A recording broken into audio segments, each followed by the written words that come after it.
కీలకం అధ్యక్ష. నాకు తెలిసి సంఖ్యాదళంలోకి నేను వెళ్ళగానే 58 మంది ఎమ్మెల్సీలు ఉంటే వాళ్ళు 8 మందే ఉన్నారు అధ్యక్ష. మిగతా వాళ్ళందరూ తెలుగుదేశం మిగతా పార్టీలు ఉన్నారు. 21 ప్రజాస్వామ్యానికి ఒక చీకటి రోజు అధ్యక్ష. అది నాకు తెలిసి ఎప్పుడు ఏ రాష్ట్రంలో ఇటువంటి పరిణామాలు జరగలేదు.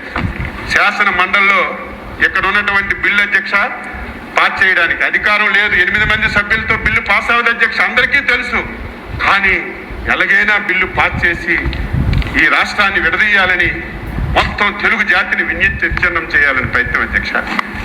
ఆ రోజు పెద్దలు షరీఫ్ గారు చైర్మన్గా ఉన్నారు. రంజాన్ మాసం అధ్యక్ష. రంజాన్ మాసంలో ఉదయం ఒకసారి సాయంత్రం ఒకసారి ప్రేయర్ చేస్తారు 5 సార్లు. మేము ఆ రోజు చూస్తే ఆయన 10-15 సార్లు ప్రేయర్ చేశారు. అంత టెన్షన్ పెట్టారు. ఈరోజు శాసన మండలి ఉంది, మీరు మాకు టీంలు వేశారు. ఒక బ్యాచ్ ఎక్కడుంటే ఒక బ్యాచ్ అక్కడని. ఆ రోజు అధ్యక్ష శాసన మండలిలో మొత్తం మంత్రులందరూ అక్కడికి వచ్చేసారు. శాసనసభ్యులందరూ గ్యాలరీలో మొత్తం వచ్చేసారు. మొత్తం శాసన మండలిలో లైట్లన్నీ ఆపేశారు. మేమందరం బాబు గారు ఛాంబర్లో కూర్చున్నాం. పోనీ శాసన మండలిలో లైట్లు ఆపేశారు, తర్వాత మా ఛాంబర్లో లైట్లు ఆపేశారు, టీవీ ప్రచారాలు ఆపేశారు. అసలు ఏం జరుగుతుందో మాకు సమాచారం లేదు. సార్ అన్నారు ఒకసారి వెళ్ళి మనము గ్యాలరీకి వెళ్దామంటే గ్యాలరీకి వెళ్ళామండి. నరక యాతన అధ్యక్ష.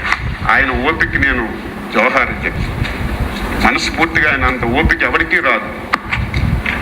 ఆయన వేళ ఈ చెవిట్లు ఆ చెవిట్లు అనరాని మాటలు, ఆ మాటలు వింటే నాలాంటి వాడిని అయితే గన్నుంటే కాల్చేయాలి. ఎందుకు ఈ బతుకు ఎంత దారుణమా? ఈ తిట్లు కాయడానికే మనం రాజకీయాల్లో ఉన్నాం. మరి ఈరోజు చూస్తే ఒక మూలపేట పోర్టు కావచ్చు, వైఎస్ఆర్ కిడ్నీ రీసెర్చ్ సెంటర్ పలాసులో కావచ్చు, వైఎస్ఆర్ సుధుల వాటర్ ప్రాజెక్ట్ కావచ్చు, అక్కడ భోగాపురం ఎయిర్పోర్ట్ కావచ్చు, ఇవన్నీ కూడా జగన్మోహన్ రెడ్డి గారి చలం వల్ల వచ్చినవి మీకు అందరికీ మనం చేయదలుచుకున్నాను. నేను నిన్న మొన్న చూసాను అసెంబ్లీ సమావేశాలు అవుతూ ఉంటే మన జిల్లా మంత్రి అచ్చెన్నాయుడు గారు మాట్లాడుతుంటారు, గన్నుంటే కాల్ చేయాలనిపించింది జగన్మోహన్ రెడ్డి గారికి. ఏంద్రే నువ్వు కాల్చేది? దీపావళి పటాసులా నువ్వు కాల్చేది? ఏది ఒకసారి గన్ను పట్టుకొని చూడు. కోట్లాది గుండెల్ని చీల్చుకుని ఆ బుల్లెట్ జగన్మోహన్ రెడ్డి గారికి రీచ్ అవ్వాలని చెప్పి సందర్భంగా నేనైతే అచ్చెన్నాయుడు గారికి తెలియజేసుకున్నాను. నేను ఎందుకు కాల్చేయాలి జగన్మోహన్ రెడ్డి గారికి? ఎవరు కాల్చాలి ఈ రోజు రాష్ట్రంలో నేను అడుగుతా ఉన్నా. ఈ రాష్ట్రంలో ఉన్నటువంటి సంపద అంతా తీసుకెళ్లి అమరావతిలో కేంద్రీకరణ చేస్తున్నటువంటి వ్యక్తులు కాల్చాలా, లేకపోతే ఈ రాష్ట్రం సమగ్రంగా అభివృద్ధి చెందాలని, అన్ని ప్రాంతాలు సమగ్రంగా అభివృద్ధి చెందాలన్నటువంటి నాయకుడిని కాల్చాలని అచ్చెన్నాయుడు గారు నేను అడుగుతున్నాను. నేను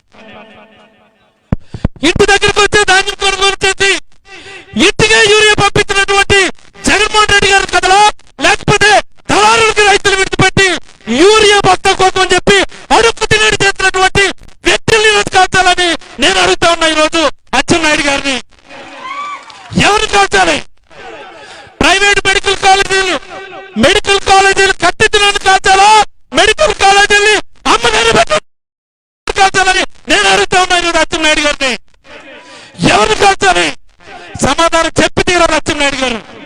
నోరుంది కదా అని చెప్పి, అధికారం ఉంది కదా అని చెప్పి ఏది పడితే అది మాట్లాడితే ఇక్కడ కోట్లాది వైఎస్ఆర్ కాంగ్రెస్ పార్టీ గుండెలు మండుతే ఆ మధ్యలో ప్రతి ఒక్కరు కూడా మారి మసైపోతారని చెప్పి కూడా ఈ సందర్భంగా అచ్చెన్నాయుడు గారికి తెలియజేస్తూ, ఇకనైనా సరే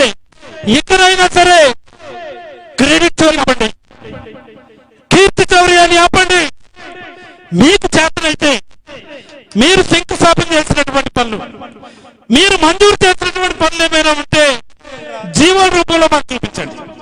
ఇదిగో మేము ఇచ్చాము ఈ జీవో, ఇదిగో మేము డబ్బులు ఇచ్చాం, ఇదిగో మేము శంకుస్థాపన చేస్తామని చెప్పి చూపించి మీ డబ్బు మీరు కొట్టుకోండి తప్ప జగన్మోహన్ రెడ్డి గారు ప్రారంభించినటువంటి, జగన్మోహన్ రెడ్డి గారు మొదలు పెట్టినటువంటి పనుల దగ్గరికి వెళ్ళి మీరు వెళ్ళి నిలబడి ఫోటోలు దిగితే, హెల్మెట్ పెట్టుకొని ఫోటోలు దిగితే స్టైల్ గా ఉంటుంది తప్ప ఆ క్రెడిట్ మీకు ఎట్టి పరిస్థితిలో కూడా రాదు. రైతు